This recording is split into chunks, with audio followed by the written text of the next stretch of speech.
Jadi benar, memang begitulah. Kalau kita menganggap ini Danau Toba adalah sebagai ikon daripada orang Batak dan juga adalah untuk kawasan apa sendiri, maka yang harus kita jawab adalah bagaimana melestarikannya, bagaimana menjadikan Danau Toba ini menjadi abadi.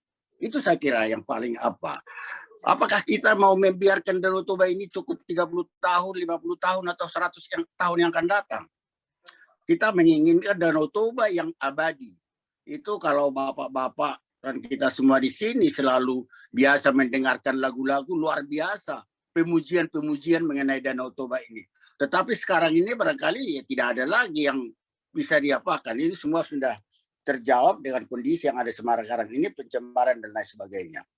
Maka saya masuk kepada poinnya itu adalah saya sangat berharap mungkin daripada bapak-bapak dari ITB ataupun kawan-kawan orang Batak khususnya ataupun siapa saja ini adalah memang yang kita inginkan adanya suatu grand design daripada Danau Toba secara menyeluruh.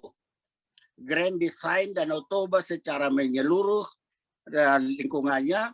Walaupun tadi Pak Budi sudah semua orang mengatakan, saya tidak tahu persis apakah itu yang dimaksud, termasuk lingkungan Danau Toba itu sendiri, misalnya pohon, hutan-hutan dan lain sebagainya. Inilah yang akan kita pakai nanti pada 50-100 tahun yang akan datang menjadi acuannya sendiri. Sehingga kita ada desain yang utama yang sudah kita pegang selamanya. Pemerintah boleh berganti, pemimpin-pemimpin, tapi mereka harus patuh kepada desain itu. So, apa yang terjadi sekarang di Danau Toba? Pak Sembiri mengatakan tadi, jalan sendiri-sendiri, itu betul sekali. Masing-masing jalan sendiri-sendiri. Saya senang sekali Pak Sembiri ini ya. Pak Sembiri ini bisa menjadi ketua umum Batak Center nanti sebetulnya. Karena beliau itu yang diinginkan adalah persatuan kawasan Danau Toba, luar biasa. Termasuk Danau Toba itu sendiri, dan juga puak-puak yang ada di kawasan. Sangat menarik sekali. Terima kasih banyak Pak Sembiring. Itu saya kira itu mendukung Batak Center ini. Saya ketua umum juga yang mempersatukan itu Pak, bapak-bapak yang ada di sini supaya tahu itu Batak Center itu mempersatukan puak-puak, termasuk yang di Tapsel juga ada Mandailing, Angkola di sana. Ada 7 puak itu yang kita persatukan sekarang. Jadi ini yang harus kita apakan. Nah, persoalannya adalah sebetulnya apa yang bisa kita perbuat tuh? Memang ada BODT sementara ini, BODT. Tetapi maaf, ini BODT. BODT ini hanya sebatas untuk dirinya barangkali, maaf ya. Saya sebetulnya konkret saja, yang saya inginkan adalah undang-undang tentang Danau Toba. Apabila undang-undang tentang Danau Toba yang ada, maka itulah yang akan bisa memanage Danau Toba secara menyeluruh. Bicara BODT dan landasannya Kepres, Perda, Bupati mengatakan, wah saya tidak tunduk ke situ, tidak harus tunduk.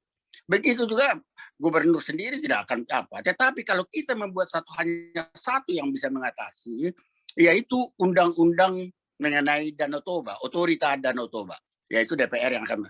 Apabila undang-undang yang menjadi landasan pembangunan Danau Toba, saya pikir inilah yang sehingga dia mempunyai wilayah, bukan seperti BODT tidak punya wilayah untuk pembangunan. Dia hanya menata dan mempercepat proses untuk para wisata ke Danau Toba. Padahal seharusnya kalau memang hanya sebatas itu oke-oke aja lah. Kalau itu yang memang Tetapi kita dalam diskusi kita malam ini, yang pada umumnya hampir semua menginginkan Danau Toba yang abadi, Danau Toba yang di satu sisi adalah menghasilkan, menguntungkan, di lain sisi harus kita lestarikan, maka itu hanya bisa diamankan dengan dengan undang-undang, sehingga dia memiliki kawasan tersendiri, dia yang akan mengatur nanti berapa air yang harus keluar dari Danau Toba di Sungai Asahan, kemudian juga bagaimana tangkahan air untuk Danau Toba sendiri, bagaimana nanti lingkungannya. Itu saya kira yang kita sangat-sangat dambakan